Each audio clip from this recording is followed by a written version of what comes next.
Hi everyone, thank you for watching the video. So this video is going to be about the Ordinary Foundation. I'm just going to do a little review and just see how it sits on my face, and hopefully it'll benefit some of you guys as well.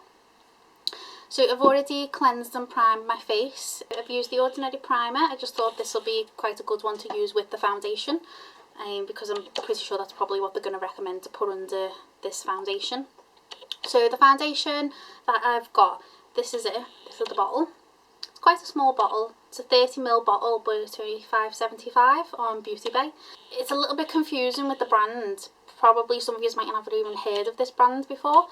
The products are so cheap because they don't really do much marketing, so that's why they can make their products so cheap.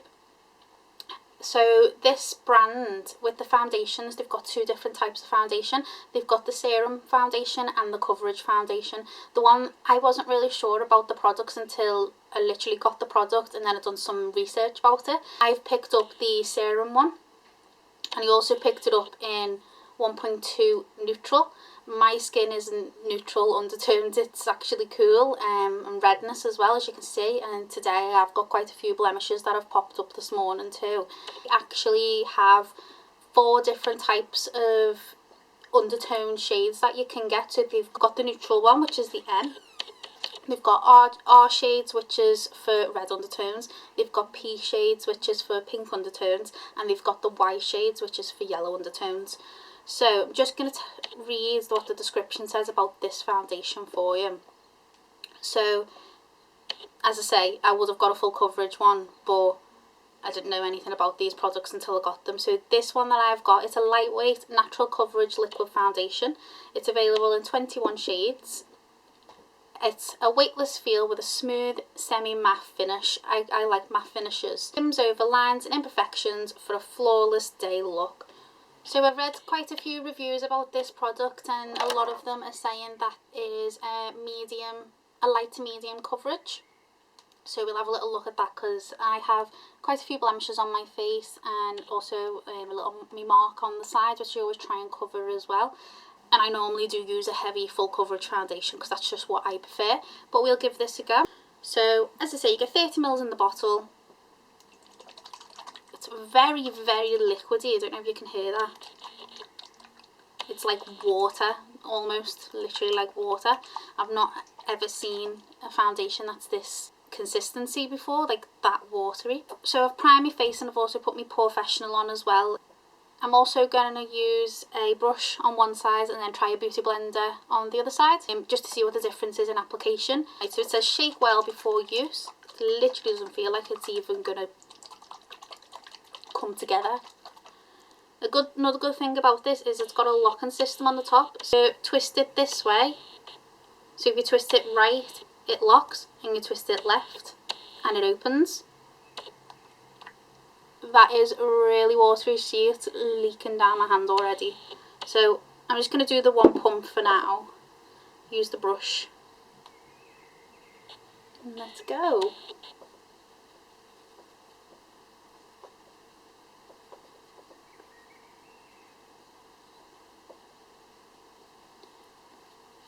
It's a little bit too yellowy for my liking, this shade.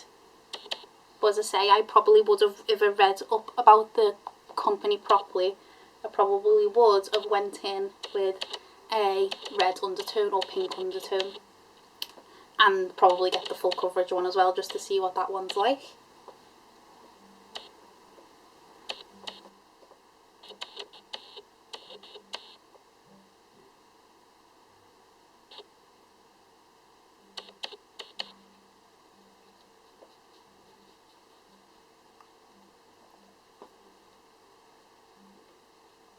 So it seems to be covering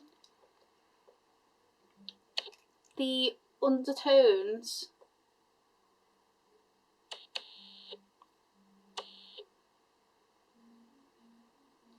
Wouldn't say it's covering the spots as much, but you can see the difference from this side of my face to this side of my face. So you can see the difference. It has got quite a nice coverage. It doesn't even feel like there's anything on my skin. So I can claim that that lightweight, weightless feel is correct. It doesn't seem to be sticking to my nose very well. I'm wondering if it's got anything to do with the professional. It doesn't normally make a difference to me if I'm doing my Estee Lauder, but I am quite oily in the T-zone, and I've got bits of dry skin around this area too, just where the acne is there. So that was one pump, and I actually have used all that, but it kind of soaked into the brush quite a lot because it was that much liquidy. So I'm guessing if I'm using the sponge, I think it's just going to absorb straight into the sponge. So we'll have a little look. I'll put it on my hand first, and then it's literally absorbing right into the sponge.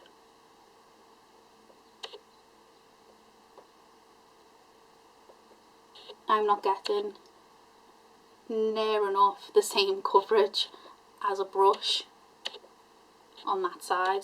Not at all. Nope, it's going with the brush.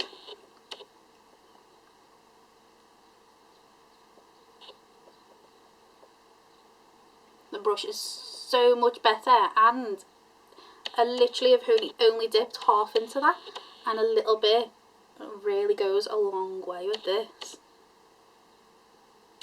I'm just doing a stippling effect because I feel like buffing for this foundation is not really sticking into my skin. It can be quite hard to find foundations that are suitable for my skin type. A lot of the time I find that the majority of the foundations out there don't even stick to my face. The only ones that I have found that do work are the Estee Lauder Double Wear, which I love, and I use that every single day. And I got in my college kit for the makeup course KOBO Professional. I don't know if any of you've heard of that brand before, but the coverage on that is pretty decent. But I do find the Estee Lauder stays on for a lot longer. So, I mean, it's giving me a nice-ish finish. It's not covering spots as well. Be clinging around the nose area here, and it doesn't want to sit on my nose either. And as I say, I did use their primer underneath, so I don't know if it's got anything to do with that. I'm just going to bring it down because this colour is not my colour. It's very yellow, and I don't do yellow undertones. Oh, it's oxidised quite a lot on my hands as well. Don't know if you can see that, but it's gone quite orange on my hand. Let's see if it's buildable at all.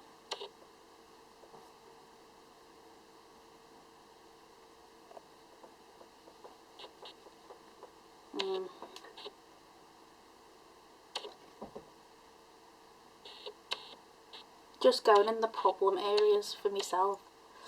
No, I would not say for me. If you just wanted a little sheer coverage for, you know, just going to work or something like that, this might be a good one for you if you've not got so many problem areas like myself. Definitely gonna try. I'm gonna order the coverage one, the full coverage one, and seeing what the difference is in that, and the correct undertone as well. So if you'd like to see that one, just let me know. So this is the foundation, and what I'm going to do is I'm going to do the rest of your makeup and then come back and just explain how if any of the products sat well or if it changed by putting powder on. Okay, so this is the finished look. My personal opinion on it is for the Ordinary foundation. I don't think I'll be getting this one again, but I will probably try and get the full coverage one just to see how that one goes. The concealer that I used, I did put concealer on. I used the collection one. I felt like it didn't really blend really well with the foundation, but bear that in mind, the powders that I used, so I used the collection powder and the Hoola powder and the KOBO Professional contour kit. powder sat really well on the top of it, and I'm wondering if it's because it's a semi-matte finish anyway, and that powder, Pressed powder that I've got, is a matte finish.